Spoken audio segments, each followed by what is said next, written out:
Good morning, everybody, and welcome to today's Theological Leftovers. I have used this book before. It was a gift that was given to me, Pray for Joy by Martin Franzmann.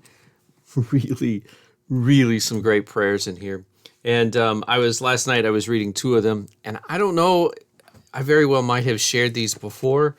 I thought I had finished this book, but I was reading using two prayers in here that were prayers for wisdom, and I don't remember them at all. So I can't imagine, it's a short book. I can't imagine I didn't read it all in one sitting, but maybe I did and I just forgot.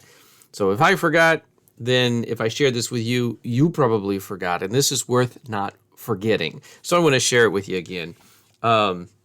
Especially the last part we'll focus on, but I'm going to read the whole thing because it's great. And hopefully you don't mind that.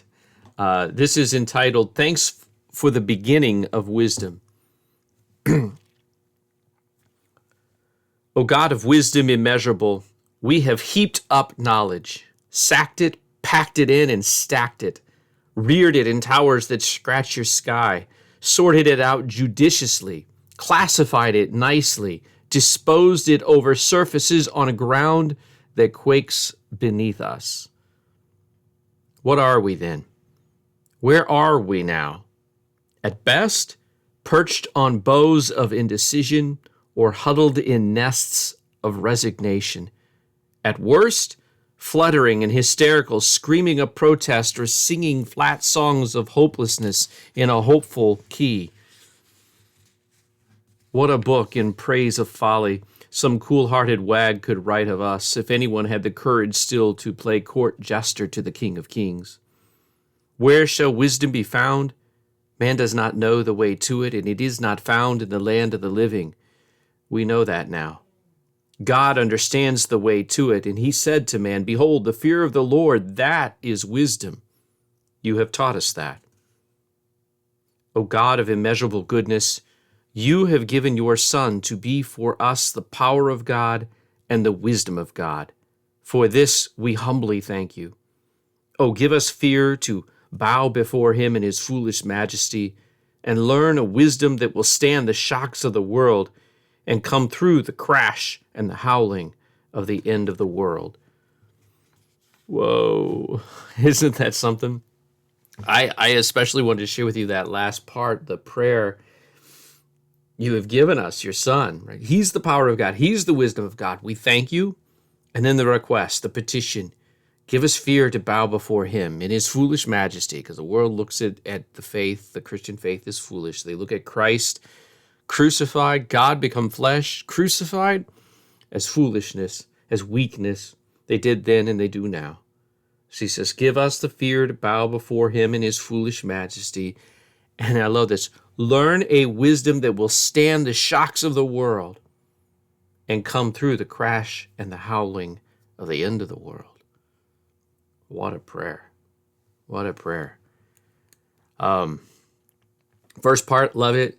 What are we then? Where are we now? He compares us to birds. You know I love my birds. Birds. At best, we're like that bird that's perched on boughs of indecision, he says, or huddled in nests of resignation. Which describes you better?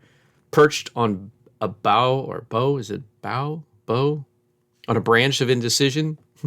Or are you huddled in a nest of resignation?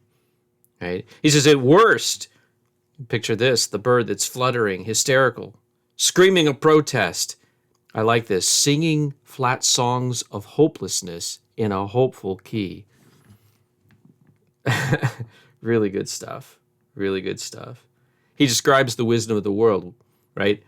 We have heaped up knowledge, sacked it, packed it, stacked it, reared it in towers that scratch your sky, sorted it out judiciously, classified it nicely, disposed it over surfaces on ground that quakes beneath us.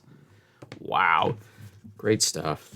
Great stuff. So what do? We thank God for giving us his Son, who is the power of God, who is the wisdom of God. And we pray two things.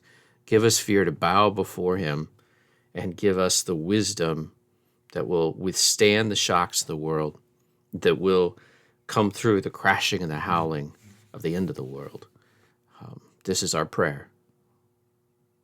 You are invited to join us this Sunday, 9 o'clock Bible class. We're looking through the formula of concord, looking for unity in confession and a common confession. And then on Sunday at 10:30 is the divine service. You are most welcome to join us here at Concordia. God bless you all. God bless your week.